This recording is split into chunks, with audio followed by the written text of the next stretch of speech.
Well, first of all, Luke, welcome to Nice Job Report. Thanks for joining us, mate. No, thank you for having me. And you've obviously only arrived in these shores very recently, but have you spent much time over here in New Zealand before, or is this the sort of first spell being over here and living over here? No, first decent spell. So, way back in the day, I came across as a player to play against the old Auckland Kings. And then when I was working with our national teams, the Australian national teams, I came across, a couple of times then, but they were like 1 or 2 day stints. And so, apart from enjoyable friend's 50th birthday long weekend in Queenstown, I haven't spent too much time in New Zealand before. All right. A lot of Australians, they come here and they stay. They don't think they're going to, but they do in the end. Maybe that'll happen to you. Well, it's been good so far. And, if the weather keeps up like this, I'll be staying for sure. Yeah, don't get used to that. So just let me know, Luke, what is it that really sort of attracted you to this role, and what are you excited most about this opportunity? Look, there was loads of things. I'd had since I left the Football Federation, I had quite a few opportunities at different times, and there's a few things. Obviously, a lot of things in your life come down to timing, but if I was offered the same role at a number of other clubs in the A-League, I probably wouldn't have gone for it. But what really attracted me here was the three key things really, was the structure of the club. So the ownership model and the structure of the club, the opportunities to learn from the extended network within the broader club with Bournemouth and the likes involved. Of course, there were the people. So I've known Steve Corica for a long time. We go way back in our playing days. I've worked with Terry McFlynn. Obviously, he was in Clubland while I was with the national teams, and had to work closely with the clubs and work closely with Terry there. So got to know him quite well and how he operates, and obviously the person that he is. Doug Cause, also, that's here. I worked with our national teams back in Australia. So felt really comfortable with the crew that were here. And then I also just think, and obviously seen how the club has gone to date, the engagement here, but also there's a massive opportunity to start something new with the development centre and the under-21 team. And I've seen over the last few years, through the junior national team programs, the quality of players that have been developed here in New Zealand. And to be a part of that and work with the young players here and provide them an opportunity to become professional footballers was, all of those things kind of combined, made this one that as soon as they spoke to me, I didn't want to miss out on. So what is your kind of vision for the reserve team, the academy, the young players in this country? If you could sort of sum it up, what's the vision for that? Well, really simple is we want to provide as many opportunities as we can to the most talented young players here, and we want to have as many of those players become professionals, ideally for Auckland FC, but we understand that that may also end up being elsewhere. But if we can play a part in that and get as many of these talented young players to become professional footballers is really the number one thing. And what are the key attributes you're sort of looking for in young players to bring them through the system then?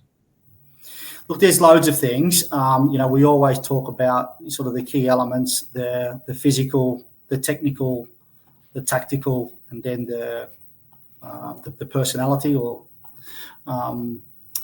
So they're sort of things that you kind of always look at, but when you're talking about young players, they're never fully developed in any of those areas. So one thing that I know for certain is, we see always over the years, the most talented players at 12, 13, 14 years of age aren't necessarily the ones that go on to reach the greatest heights. Certainly, you have to have a certain level of competence, but I've seen so many players that may not have been the best player in those age groups when they were younger, but with a fantastic attitude, commitment, willingness to learn, discipline, all of those kind of things have ended up carving out really good careers for themselves, kind of over players that were probably, arguably more talented. Yeah. And kind of New Zealand has produced really good footballers down the years, but most of them have had to go overseas from a very early age. I mean, we look at this current crop in the All Whites. Chris Wood's a great example. Went overseas really young. We spoke to Tommy Smith, a few weeks back. The same deal. Do you see now there's going to be this opportunity for young kids who would just shine at a young age to stay here, and you're going to be a big role in that with your sides and your academy side? In Australia, it was similar for years. Like the professional opportunities and the professional environment wasn't provided in Australia, so you had to leave early and get overseas and get to Europe to be in a professional environment. Now, with Auckland and Wellington in the league here, there's professional environments available here for talented New Zealand players. We found over the years that players that establish themselves first in the A-League, get up towards 100 games in the A-League first and then go abroad, tend to have a longer career abroad. We've seen plenty of them go really young, not really get any minutes, maybe get bounced around a bit, come back, get minutes in the A-League and go again. So certainly think that being in the professional environment here, establishing yourself in the A-League is a much better platform to go abroad, go over as a first-team contracted player and to be able to get minutes in Europe. Bags of experience, before you even go. Yeah. And look, and a big part of that will also be, being part of the junior national team programs, going to under 17 and under 20 World Cups and performing there as well. So again, that's certainly part of what we want to do. We want to get as many of these young players at Auckland FC, representing the New Zealand national team, under 20s later this year at the World Cup. And how's it actually going to work on a granular level, Luke? Like, are you working with like the Northern and National League academies and coaches? Is it kind of like is it going to be an unwritten rule that if you've got a good player, give us a shout, Auckland FC? Are there going to be trials? I mean, I've been here a week. Doug Cause has been working closely with a lot of the clubs and the federation and everything else. And today, everyone has just been super welcoming, super helpful, and a little bit different to some of the stuff I've experienced back in Australia, where people really encouraging players to go from their club and progress and come into Auckland FC. We have a meeting tomorrow around the development centre. So we've got a first sort of activity with the development centre next Wednesday. So Brian Shelley will kind of be one of the main people overlooking that. So he's my assistant coach with the under 21s as well. But basically the starting point for the development centre and the academy is all on recommendations from clubs, club technical staff on, who they think are the right players in the age groups to come and join in. So basically the starting point of the development centre will be, that players train with their clubs, and the nominated players will get additional training sessions with us, and then go back to their clubs and play with their clubs on the weekend. Right, cool. So that's when they're at a very young age. And then once you're kind of like in this reserve team at Auckland, and you say you get up to the first team, is that the idea that you're talking all the time with Steve, and there's sort of the first team and this reserve team are sort of working as a fluid transition, and also if there's players in the first team who are struggling a bit, and one name that comes to mind is someone like Liam Gillian this season, would there be an opportunity for a player like him to drop down and like have another season in the reserves? Is that how it's going to work? Well, there's an age restriction on the reserves, so if they're age eligible, they can come down and play in the competition.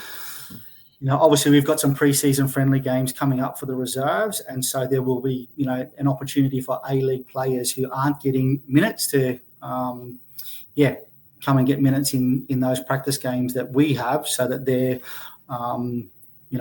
topped up and ready to go if they're needed, an opportunity for them to play in the first team. Yeah, but your ambition would be to have players ready to go in the A-League to get them to that level. Absolutely. And is it kind of, we know Steve's got a style, a playing philosophy. Is the idea that's going to be installed, that philosophy, right down at the academy level? Tell us a bit about that.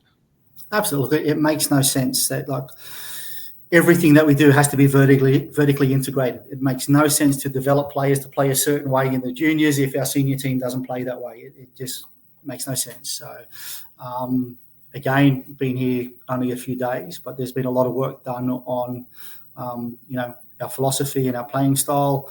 But basically, if you know, I've already spoken to the boys in the reserve grade team. If you want a reference point on our style of play, how we play, what's expected from you from the individual position that you play, just look at our first team.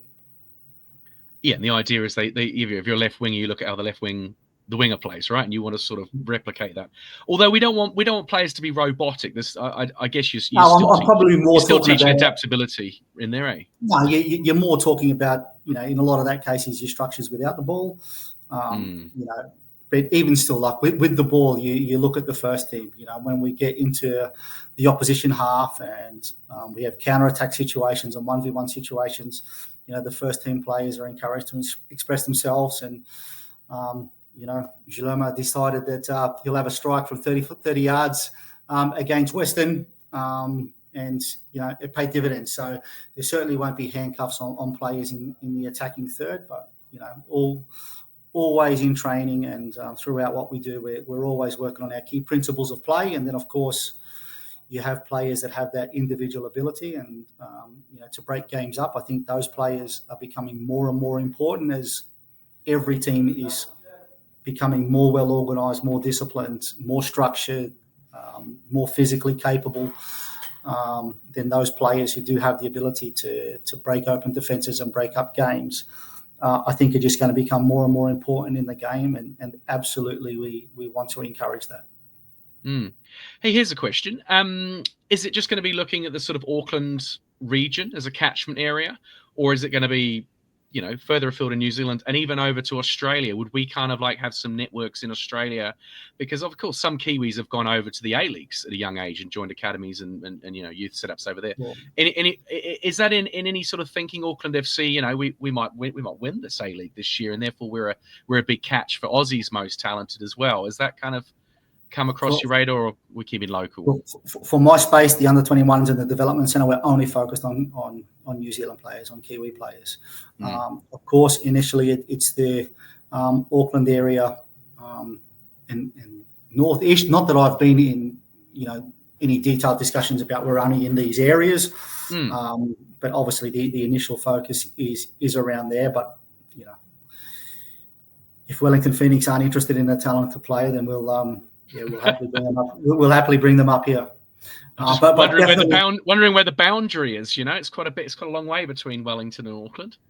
Yeah, but yeah, in simple terms, from the under-21s and the development centre, the focus is on New Zealand players.